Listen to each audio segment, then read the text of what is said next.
Merci. Nathalie Griesbeck pour l'ALDE. Je voudrais tout d'abord remercier Claude, notre rapporteur sur ce dossier, pour son très bon projet de rapport. Le remercier aussi pour l'excellente coopération avec les shadows et le remercier pour le contenu qui vise exactement les mêmes objectifs que ceux que mon groupe parlementaire soutient et que, évidemment, j'appuie, à savoir rendre cet outil beaucoup plus attractif, non seulement pour les bénéficiaires, mais aussi pour ceux qui sont susceptibles de les employer ou de les embaucher sur le territoire européen. Dans ce sens, je voudrais souligner que j'apporte tout mon soutien aux éléments que tu as rappelés, Claude, tout à l'heure, et aux amendements qui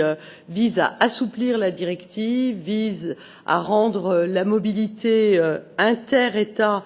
beaucoup plus simple, à alléger aussi les procédures administratives, à proposer une procédure accélérée pour tous les employeurs qui sont déjà considérés comme agréés carte bleue, donc que ça puisse aller vite et produire des effets, et aussi tous les amendements qui visent de manière un peu technique mais qui sont très très importants pour que ces outils se concrétisent sur le territoire, qui visent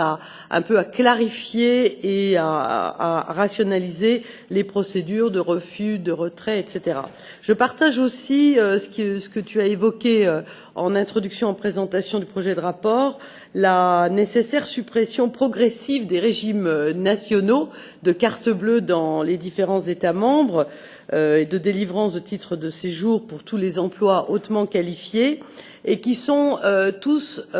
autant qu'ils sont, des dispositifs qui sont concurrents sur le territoire européen et concurrents en particulier à l'outil qu'est la carte bleue.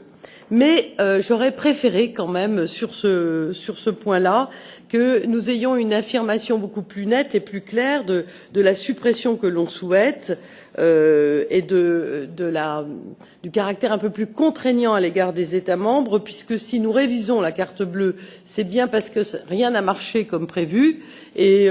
qu'elle ne fonctionne pas, alors qu'il y a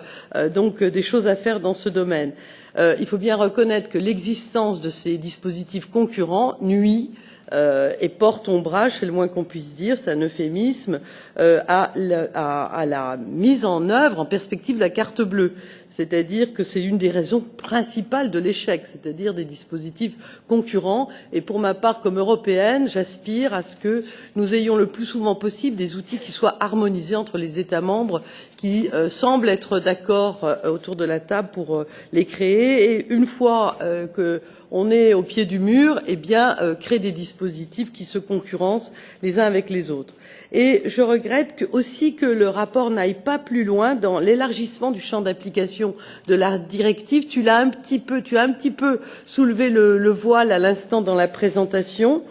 Et donc en proposant de ne pas cantonner la directive aux travailleurs hautement qualifiés. On a pu voir dans les débats, notamment dans l'audition Libé que nous avons eue, que l'Europe et les États membres de l'Union ont besoin d'une main-d'œuvre qualifiée, oui, mais très très souvent ça a été évoqué pendant ces auditions, peu importe le niveau de qualification. Et je pense que la proposition pourrait soit élargir le champ d'application de la directive, soit prévoir, et ça rejoint ce que vient d'expliquer notre collègue, une sorte de clause d'ouverture applicable lorsqu'on constaterait un besoin de travailleurs autres que les travailleurs hautement qualifiés dans certains secteurs ou pays ou selon le moment, parce que on n'est pas statique, ce monde il bouge à une vitesse astronomique et donc être capable de nous adapter avec les outils concrets. Pour conclure enfin, je pense qu'il y a urgence à ce que l'Union se dote d'une véritable politique efficace en matière de migration légale, qu'on explique ces dispositifs à nos concitoyens. Et pour deux raisons. D'abord pour remédier aux pénuries de qualifications spécifiques existantes en Europe. Et aussi, moi je me cache pas derrière mon petit doigt pour l'expliquer hic et nunc, pour attirer des talents dont notre Europe a besoin. Notre continent est un continent aux cheveux gris, en tous les cas plus pour les garçons que pour les filles, parce que nous, on arrive à faire des trucages, mais vous voyez ce que je veux dire. Et non, pas pour toi, mais pour participer à faire de notre Europe vraiment une terre attractive véritablement, au-delà des mots, parce qu'on parle beaucoup et on agit assez peu, et modifier ce visage de continent un peu à la ramasse, et que nous options pour une réforme qui soit courageuse, qui ne soit pas une réforme cosmétique, puisque sinon on devra à nouveau mettre l'ouvrage sur le métier dans 3 ans ou dans 4 ans.